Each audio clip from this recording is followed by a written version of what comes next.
Hello. Today we're going to be talking about how you develop an effective voice.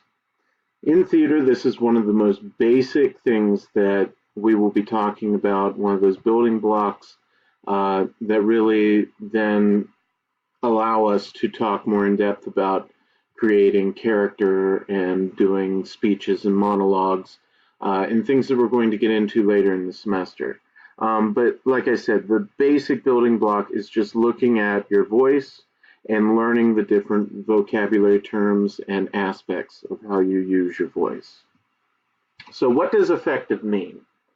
Um, Dictionary definition, it means that you are successful in producing a desired or intended result.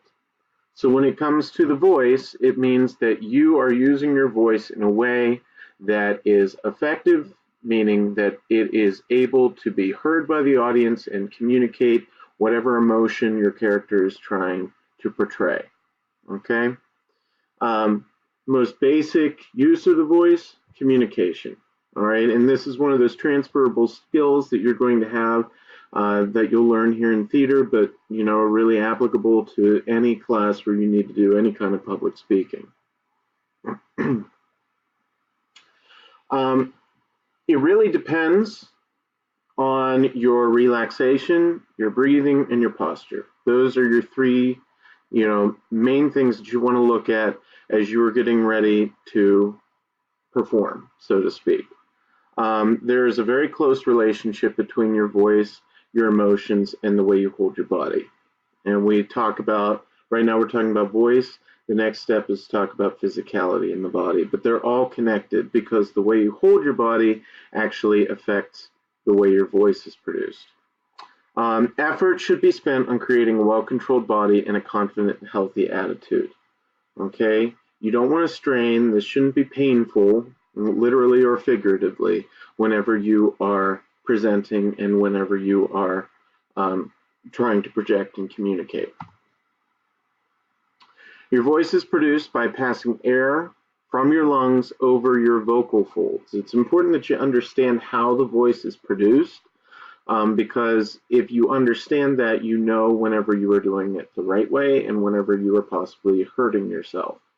All right, so this air comes up through your vocal folds, which actually vibrate, and that is what produces your sound. All right, these vibrations then are amplified in your mouth, in your nose, head, and throat, in the various chambers that you have, and everyone's is shaped differently, and that's why everyone has different sounding voices. The sounds depend on the shape of these chambers, like I said, all right, and that is determined by the position of the tongue, lips, lower jaw. It's very important that you're relaxed, that you're not tense, and that you're very flexible in all of these areas. What will happen if you are strained? All right, you are going to become hoarse. You've probably been in a situation where maybe you were at a sports event of some kind. You were, yelling, supporting whatever team it is that you were supporting, and you realized as you were going home, or maybe the next day, that you couldn't talk very well, or you had a hoarse voice, and that is damage that has been done to your vocal folds because you have been producing your voice in a very unhealthy way.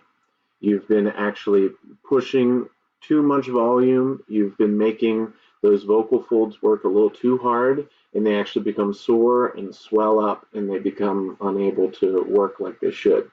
And then you get hoarseness. So again, it all comes back to we don't want tension, we don't want forcefulness, we don't want to push. It should come from a relaxed state, all right, both mentally and physically. And then the side effect of relaxing like that is that it will potentially also help you with any stage fright you have. So what we're going to talk about today are a few different exercises that you can do to relax, and then we're going to talk about some basic vocab with the voice. Second factor that was already mentioned was breath control. So make sure that you are breathing properly, breathing low. Of course, we all think that we know how to breathe, but there's actually a way to do it so that you have enough support so that you can project and make a loud enough sound with your voice that people can hear you at the back of an auditorium, but also not hurt yourself. It also allows you to perform for over longer periods if you're doing it correctly. As I said, it's only slightly different, from obviously we all breathe, we have to stay alive, but all of a sudden when you start thinking about it, suddenly you start doing things that are strange. You might notice that if I told you to take a deep breath right now and watch yourself in the mirror, if I asked you to tell me what moved, I bet most of you are going to say your chest and maybe your shoulders a bit.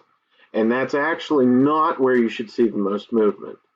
If I told you to take a deep breath, the area that should expand and where you see most of the movement is going to actually be in your stomach and lower abdomen. Right? It should inflate like an upside down balloon. Your chest might move a little bit, but most of the movement should be down low. So you might hear people say, think low, all right, as you're being told to breathe in, and that's all just because we're trying to get that air down. Think down. So, using your voice effectively, some vocab that you need to know. When we talk about voice, we can talk about quality, and that is the particular unique sound to your voice. And that goes back to, remember what we talked about, there are different cavities in your head, in your sinuses, and in your mouth and throat, and their shape makes your sound. And it is just everyone has a unique sound. Everything depends on resonance and creating your vowels correctly. So the way you form your mouth, and then the emotion that you try to put into it, all of that affects your quality. So sometimes you might hear someone become very fearful and they're scared, so they start quivering their voice a lot. Or maybe they feel sympathy and they're just trying to convey that they understand how you're feeling. All of these change the tone or the quality of your voice. So another word for quality is tone, you might hear. All right? Maybe the way when your parents say, don't take that tone with me. That all comes down to quality as well. Second aspect of your voice is pitch. You can talk about how relatively high or low the sound of your voice is. It is determined by how fast your vocal folds vibrate. The faster they vibrate, the higher the pitch. Slower, the lower. It gives meaning to speech, even subconsciously. You might hear, like, whenever you get really excited, you start to raise your pitch because you're trying to get across that's exciting. Or maybe you're really fearful and you're trying to get someone else to feel really fearful too. Everyone does this, even if they don't realize it. Okay? By going low, you give a sense that you're sure of something. You are commanding, and it is definitely going to happen. The next aspect is inflection, and this is basically variety in pitch. So instead of staying on one pitch the whole time, you go up and down.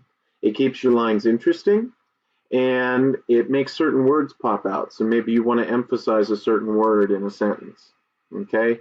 The opposite of this is monotone. If you have no inflection at all, it means that you are being monotone. You're speaking on one level. It's it's Ben Stein in Ferris Bueller's Day Off, if you've ever seen that. Bueller. Is this very exciting? Probably not. Right, but all of a sudden, when I start moving my pitch up and down, it grabs your attention. And it makes certain things stand out. And that is something that we consciously do when we're acting. Last thing is volume.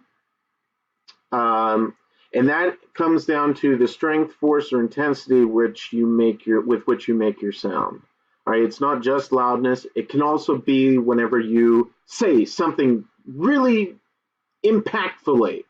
All right, that can also be part of your volume. There are two types of force. You have explosive force, which is where you have really loud shouts, laughter, screams, and expulsive, which is where you are being really loud for a very long time because you are so angry. Okay? Explosive is short, expulsive is long. So we're going to go over these relaxation exercises in class together, but some of the ones that you will see is the body stretch, which is your basic stretches. Neck rolls, yawning can relax you. Doing some tongue twisters can also relax you, get your mind off of things. And warm shower is just thinking of how you feel when you first walk into a warm shower. It's just very relaxed. Breathing, we'll do this again in class, and I'll demonstrate. But pant, laugh, sniff, breath hold, exhale, hiss, counting, exhale. Basically, all this has to do with breathing in for a certain number of counts and then somehow breathing out, whether it's on a hiss or whether it's doing things like, panting, or whether it's counting. Voice quality, this is where we're going to do all of these phrases with the different types of emotion that you see there, and changing how our tone is. You can do this on your own if you wish, and practice a little bit before we come back together as a class. So just saying things like no, yes, really, dear, all of these different things you might respond to someone with these different emotions. All right, same thing with all this. You see 2 phrases here. Now is the time to make your choice, or whatever will be will be.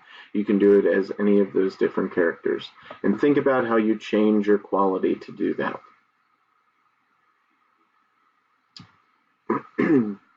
Pitch exercises is just doing, again, kind of similar to the last slide. We're going to count to 1 to 10.